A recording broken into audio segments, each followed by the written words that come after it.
तो चलो इस साल की most awaited series Lord of the rings of power finally Disney plus पर आ चुकी है। काफ़ी लंबे टाइम से वेट हो रहा था। और अगर बात करें एपिसोड 1 और 2 की तो भाई मज़े आ गए। मैं बोल रहा हूँ ये सीरीज़ एकदम बवाल है।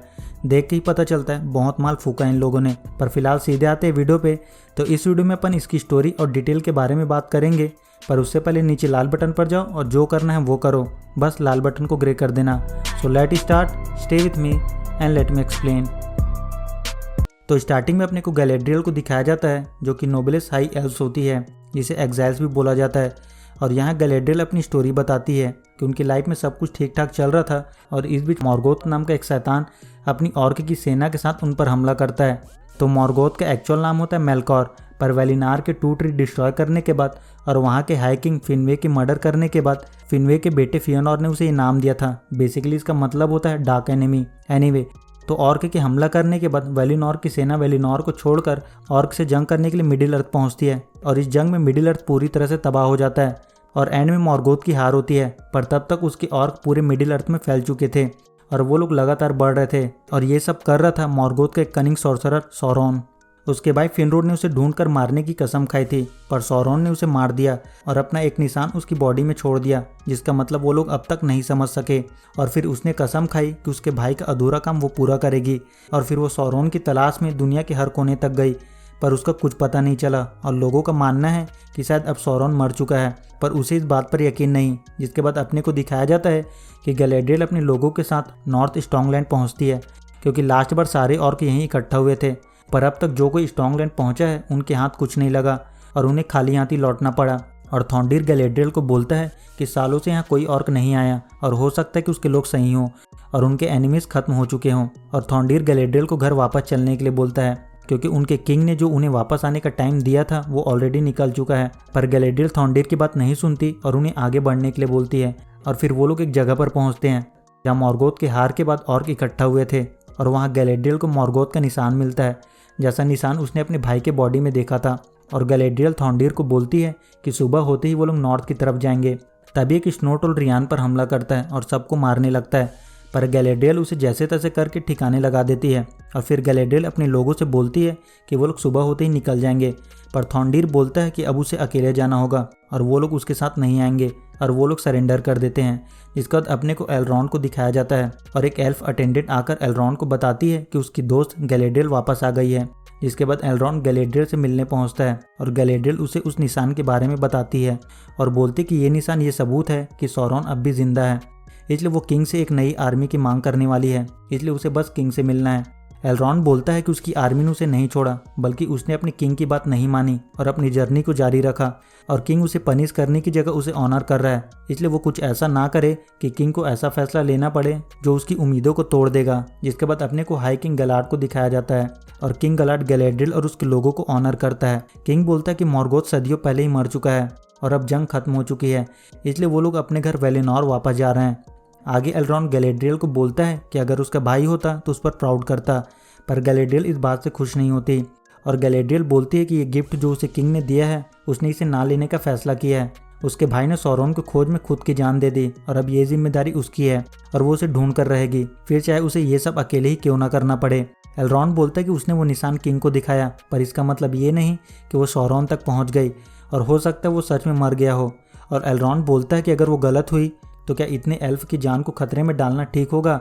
हिस्ट्री में कभी किसी ने भी इस गिफ्ट को रिफ्यूज़ नहीं किया, ये उसके लिए आखिरी मौका है, नहीं तो वो अकेली रह जाएगी और केवल वेलिनोर ही है जो उसके अंदर के घाव को ठीक कर सकता है। और एलरॉन्ड गैलेड्रियल से प्रॉमिस करता है कि अगर इस खतरे में थोड़ी भी सच्चाई निकली तो वो उसे खत्म किए बगैर नहीं रुकने वाला। और एलरॉन्ड गैलेड्रियल से बोलता है कि उसने बहुत जंग लड़ ली, अब रुक जाओ। जिसके बाद अपने को हारफुट को दिखाया जाता है जो बेसिकली ट्रैवलर होते हैं और हिल साइड में इधर उधर भटकते रहते हैं और मौसम के हिसाब से अपना ठिकाना बदलते रहते हैं। और यहाँ अपने को एक पेरेंट्स को दिखाया जाता है जो अपनी बेटी एलेनोर यानी नॉरी को ढूंढ रहे होते हैं। वहीं नॉरी अपनी फ्रेंड पॉपी और उसके कुछ दोस्तों के साथ एक फार्म में पहुंचती है बेरीज चोरी करने। तभी वहां उन्हें वुल्फ के पैरों का निशान दिखाई देता है और वो लोग वहां से निकल जाते हैं। जिसके बाद नॉरी अपनी मदर से मिलती है और नॉरी अपनी मदर से पूछती है कि क्या उन्होंने कभी नहीं सोचा कि बाहर एक अच्छी दुनिया होगी, कितना कुछ होगा जो उन्होंने कभी नहीं देखा। पर उसकी मदर बोलती है कि एल्व्स जंगल की रक्षा करते हैं, इंसान अपने खेत संभालते हैं, पर हार्टफुट इन सब झंझटों से आज़ाद हैं। उन्हें दुनियादारी से कोई मतलब नहीं है। उनका रास्ता आने वाली मौसम तय करता है और वो लोग एक साथ हैं इसलिए सेफ हैं और इसी तरह वो सर्वाइव करते हैं। जिसके बाद अपने को साउथलैंड में एरोंडीर को दिखाया जाता है, जो एक सोल्जर होता है और उसका काम होता है इंसानों पर नज़र रखना, क्योंकि इंसानों ने हज़ारों साल पहले जंग में मॉर्गोथ का साथ दिया था और इनका मानना है कि इतने सालों बाद भी इंसान नहीं बदले और अब भी उनमें से बहुत से लोग मॉर्गोथ के लॉयल हैं। तो वेल्ड्रिक एरोंडीर को बताता है कि कुछ दिनों पहले एक बंदा आया था जो बता रहा था कि उसके खेत में जंगली घास उग रहे हैं और वो ईस्ट से कहीं से आया था। तभी रोवेन एरोंडीर पर चीखने चिल्लाने लगता है कि ईविल का साथ देने वाले उनके एंसेस्टर 1000 साल पहले खत्म हो चुके हैं, तो कब तक वो लोग उन्हें सजा देते रहेंगे। जिसके बाद एरोंडीर ब्राउनिन से मिलता है और वो उसे एल्फिन सीड देती है। एरोंडीर बोलता है कि आखिरी बार उसने इसे बचपन में देखा था। ब्राउनिन बताती है कि उसने इसे एक हीलर से खरीदा है जो यहाँ घूमने आया था। तभी वहाँ वेल्ड्रिक आ जाता है। जिसके बाद एरोंडीर अपने आउटपोस्ट पर पहुँचता है, जहाँ एक एल्फ एरोंडीर को बताता है कि हाई किंग ने डिक्लेयर किया है कि जंग खत्म हुई और सारे आउटर पोस्ट के लोग खाली किए जा रहे हैं और वो लोग यहाँ से जा रहे हैं। जिसके बाद एरोंडीर ब्राउनिन से मिलने उसके घर पहुँचता है और बताता है कि वो जा रहा है। तभी वहाँ ट्रेडविल आता है। उसकी गाय बीमार होती है और ट्रेडविल ब्राउनिन से उसके इलाज करने के लिए बोलता है। ट्रेडविल बताता है कि उसकी गाय हॉर्डन की तरफ गई थी और तब से वो बीमार है। तभी एरोंडीर देखता है कि उसके गाय के अंदर से कुछ काला सा निकल रहा है और वेल्ड्रिक ने उसे बताया था उस आदमी के बारे में जिसके खेत में जंगली घास उग रही थी, मतलब वो हॉर्डन से ही था। जिसके बाद एरोंडीर हॉर्डन के लिए निकलता है और ब्राउनिन बोलती है वो भी उसके साथ चलेगी। जिसके बाद अपने को ब्राउनिन के बेटे थियो और उसके फ्रेंड रोवेन को दिखाया जाता है और थियो रोवेन को एक चीज़ दिखा रहा था और रोवेन थियो को बोलता है कि उसने उसके मॉम के बारे में कुछ सुना है। वेल्ड्रिक ने उसकी मॉम को एक एल्फ के साथ प्यार भरी बात करते हुए सुना है। थियो बोलता है ये सब बकवास है और थियो रोवेन को एक चीज़ दिखाता है जो शायद सौरॉन की तलवार थी, जिसमें वही त्रिशूल वाला निशान बना होता है। आगे अपन देखते हैं कि एरोंडीर और ब्राउनिन हॉर्डन तक पहुंच जाते हैं। एरोंडीर ब्राउनिन को बताता है कि हॉर्डन में कई ऐसे लोग हैं जो मॉर्गोथ के लॉयल होने के लिए जाने जाते हैं, लेकिन उसे उस पर यकीन है इसलिए वो उसके साथ है, नहीं तो वॉच वार्डन उनके साथ होता। तभी वो लोग देखते हैं कि हॉर्डन पूरी तरह से तबाह हो चुका है और वो गाँव पूरी तरह से खाली होता है और एरोंडीर और ब्राउनिन को वहाँ एक टनल मिलता है जिसे किसी ऑर्क ने बनाया था और एरोंडीर ब्राउनिन को वहाँ से जाकर गाँव वालों को सावधान करने के लिए बोलता है। और फिर ब्राउनिन वेल्ड्रिक के पास आती है और बताते कि हॉर्डन में सब तबाह हो चुका है और सब लोग अचानक गायब हो गए हैं और उसने एक टनल देखा है और वो लोग उनकी तरफ आ रहे हैं, पर उनकी रक्षा के लिए यहाँ कोई नहीं है। पर वेल्ड्रिक बोलता है कि वो कहीं सुनी बात सुनकर एल्फ को नहीं बुलाएगा। जिसका ब्राउनिन अपने घर पहुँचती है तो उसके घर के अंदर एक टनल होता है और थियो छिप कर बैठा होता है और थियो अपनी मॉम को मदद लाने के लिए बोलता है। तभी टनल से एक ऑर्क निकलता है और ब्राउनिन अलमारी में छिप जाती है, पर ऑर्क उसे ढूंढ लेता है। जिसके बाद वो उस पर हमला करता है, पर थियो और ब्राउनिन मिलकर उसे मार देते हैं और फिर ब्राउनिन जाकर सबको बोलती है कि अगर उन्हें जिंदा रहना है तो सुबह तक 11 टावर तक पहुंचना होगा। आगे अपन देखते हैं कि थियो उसी हथियार को देख रहा होता है और उसके हाथ में चोट लगी थी और उसका ब्लड निकलकर उस हथियार में लग जाता है और वो जलने लगता है। तभी ब्राउनिन थियो को बुला लेती है और फिर सारे लोग गांव छोड़कर चले जाते हैं। वहीं सैडॉक आसमान में देखकर बोलता है कि पहले उन्होंने हंटर को देखा, अभी स्टार ऐसे लग रहे हैं जैसे ये किसी की तलाश में है। तभी वहाँ नॉरी आती है और सैडॉक से इस बारे में पूछती है। सैडॉक बोलता है कि आसमान में एक अजीब सी हलचल है, कुछ होने वाला है।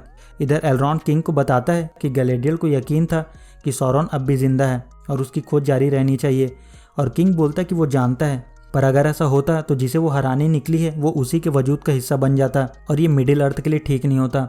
और किंग एलरॉन को लॉर्ड कैलेब्रिम्बोर से मिलाता है जो एक शिल्पकार होता है। किंग बताता है कि ब्रिम्बोर एक नए प्रोजेक्ट पर काम कर रहे हैं जो उनके लिए इम्पोर्टेंट है और उन्होंने फैसला लिया है कि वो उनके साथ काम करेगा। आगे किंग गलार्ड को आसमान में एक फायरबॉल दिखाई देता है और किंग गलार्ड को एक पत्ते से डार्कनेस के होने का एहसास होता है और वो फायरबॉल जाकर एक जगह पर गिरता है। तभी वहाँ नॉरी पहुँचती है और वहाँ एक स्ट्रेंजर पड़ा होता है। तभी वहाँ पॉपी भी आ जाती है और नॉरी को पता चलता है कि वो आग ठंडी है और वो उस स्ट्रेंजर के पास जाती है। तभी उसे होश आ जाता है और वो चीखने लगता है और वहाँ की आसपास की चीज़ें हिलने लगती है, पर नॉरी किसी तरह उसे शांत करती है और वो स्ट्रेंजर फिर से बेहोश हो जाता है। और नॉरी पॉपी को उसकी माँ को कुछ भी बताने से मना करती है और नॉरी बोलती है कि वो लोग उसे ऐसे ही नहीं छोड़ सकते और फिर वो लोग उसे वहाँ से ले जाने लगते हैं। पॉपी नॉरी को वार्न करती है कि ये खतरनाक साबित हो सकता है और आगे जो भी होगा उसके लिए उन्हें जिम्मेदार ठहराया जाएगा। जिसके बाद वो लोग उस स्ट्रेंजर को एक जगह पर लेकर आते हैं। नॉरी को लगता है कि ये कहीं भी गिर सकता था, पर वो यहीं आया और यहाँ जो भी हो रहा है उसकी कोई वजह होगी। और नॉरी पॉपी को बोलती है कि जब तक वो ठीक नहीं होता वो उसे नहीं छोड़ सकती। वहीं ब्रिम्बोर एलरॉन को बताता है कि उन्हें एक मीनार बनानी है, एक टावर जिसमें ऐसी भट्टी है जिसमें तैयार होने वाली चीज़ों की चमक पूरी दुनिया में फैले और मिडिल अर्थ की किस्मत बदल दे। पर इसके लिए उन्हें इतने वर्कर चाहिए जो उसका राजा उन्हें नहीं दे सकता, इसलिए उन्होंने उसे यहाँ भेजा है। जिसके बाद एलरॉन ब्रिम्बोर को अपने फ्रेंड डूरेन के पास लेकर आता है जो एक डॉर्फ है। पर डूरेन एलरॉन से नाराज होता है, इसलिए वो दरवाजा खोलने के लिए मना कर देता है। पर एलरॉन डूरेन को शक्ति के प्रदर्शन की चुनौती देता है और डॉर्फ आकर एलरॉन को वहाँ से ले जाते हैं। और एलरॉन ब्रिम्बोर को बोलता है कि वो उसे एरेगियन में मिलेगा। इसके बाद एलरॉन को प्रिंस डूरेन के पास लाया जाता है और डूरेन बोलता है कि अगर वो हार गया तो उसे डॉर्फ लैंड से बाहर निकाल दिया जाएगा और अगर वो हार गया तो उसकी एक मांग पूरी होगी। जिसका दोनों आपस में शक्ति प्रदर्शन करते हैं। उन्हें कुल्हाड़ी से पत्थर को तोड़ना था और लास्ट में एलरॉन अपनी हार मान लेता है और डूरेन उसे वहाँ से जाने के लिए बोलता है।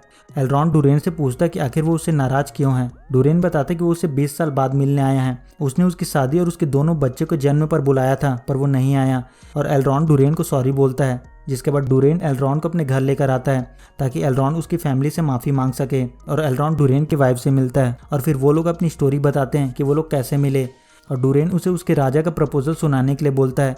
जिसके बाद डूरेन अपने फादर किंग डूरेन 3 से मिलता है और उसके फादर डूरेन को बोलते हैं कि जब भी बात एल्फ की आती है तो वो दिमाग से नहीं दिल से सोचता है और अगर वो यहाँ आया है तो इसके पीछे कोई रीज़न होगा। डूरेन बोलता है कि वो एलरॉन को 50 सालों से जानता है, अगर कुछ गलत होता तो उसे पता चल जाता। डूरेन बोलता है कि एलरॉन उसका दोस्त है और उसे उस पर यकीन है और फिर उसके डैड उसे कोई चीज़ दिखाते हैं। वहीं नॉरी स्ट्रेंजर के पास पहुंचती है और स्ट्रेंजर उसे देखकर डर जाता है पर नॉरी उसे शांत करती है और नॉरी बोलती है कि रात में उसने उसकी मदद की थी और नॉरी उसके साथ एक डील करती है कि वो दोनों एक दूसरे को चोट नहीं पहुंचाएंगे। नॉरी उस बंदे से उसका नाम पूछती है पर उसे उसका नाम याद नहीं होता और वो स्ट्रेंजर नॉरी को कुछ बताने की कोशिश करता है पर नॉरी को कुछ समझ नहीं आता। तभी वहाँ पॉपी आती है और बताती है कि उसके डैड को चोट लगी है। जिसके बाद नॉरी अपने घर पहुँचती है और उसके डैड के पैर में चोट लगी थी पर उसके डैड बोलते कि वो ठीक है, बस उसका पैर फिसल गया था। जिसके बाद नॉरी उस स्ट्रेंजर के पास आती है और बोलते कि वो लोग 3 दिनों में यहाँ से चले जाएंगे और वो उसकी हेल्प करना चाहती थी पर वो नहीं कर पाई। तभी वो स्ट्रेंजर फायरफ्लाई से एक मैप बनाता है और वो चाहता था कि नॉरी उस स्टार वाली जगह को ढूंढने में मदद करे। नॉरी ने पहले भी वो चीज़ देखी थी, उसे पता होता है कि वो क्या है और उसका जवाब कौन दे सकता है क्योंकि उसने सैडॉक को देखा था तारों को देखते हुए। तभी वो लोग देखते हैं कि उस स्ट्रेंजर के उदास होने से वहाँ सारे फायरफ्लाई मरने लगते हैं। वही गैलेड्रियल हाई सी में वेलिनार के लाइट तक पहुँच जाती है। तभी उसे उसके भाई की बात याद आती है कि हर वक्त वो उसके साथ नहीं होगा और उसे अपना रास्ता खुद ढूंढना होगा और गैलेड्रियल अपना डिसीजन चेंज कर देती है और शिप से कूद जाती है। जिसके बाद गैलेड्रियल तैरते हुए एक बोट तक पहुंचती है पर उस बोट पर एक वॉर्म हमला कर देता है जो एक समुद्री दाना होता है और उस हमले में गैलेड्रियल और हेलब्रेंड बच जाते हैं और बाकियों की मौत हो जाती है। हेलब्रेंड बोलता है कि उसे देखकर नहीं लगता कि वो बस अचानक फंस गई, वो अपने शिप से भागी है और हेलब्रेंड गैलेड्रियल को बताता है कि वो साउथलैंड से है और उसके गाँव पर ऑर्क ने हमला किया था इसलिए वो लोग वहाँ से भाग गए। और गैलेड्रियल बताती है कि जब से जंग खत्म हुई है वो उन्हें ढूंढ रही है, उसने उसके इतने लोगों को मारा है कि तुम सोच भी नहीं सकते। और गैलेड्रियल हेलब्रांड को उसे उसके गांव ले जाने के लिए बोलती है। तभी वहाँ एक तूफान आता है और वो लोग तूफान में फंस जाते हैं और बिजली की झटके की वजह से गैलेड्रियल पानी में गिर जाती है पर हेलब्रांड उसे बचा लेता है। पर बोट में पहुंचने के बाद वो लोग बेहोश हो जाते हैं और जब उन्हें होश आता है तो एक बंदा उनके सामने होता है और एपिसोड 2 यहाँ से खत्म हो जाता है। सो आई होप वीडियो आपको पसंद आया होगा। अगर वीडियो में कुछ भी अच्छा लगे तो वीडियो को लाइक कर देना और चैनल को सब्सक्राइब कर देना। तो इसी के साथ इस वीडियो को यहीं रैप अप करते हैं। सी यू इन नेक्स्ट वीडियो, तब तक के लिए गुड बाय।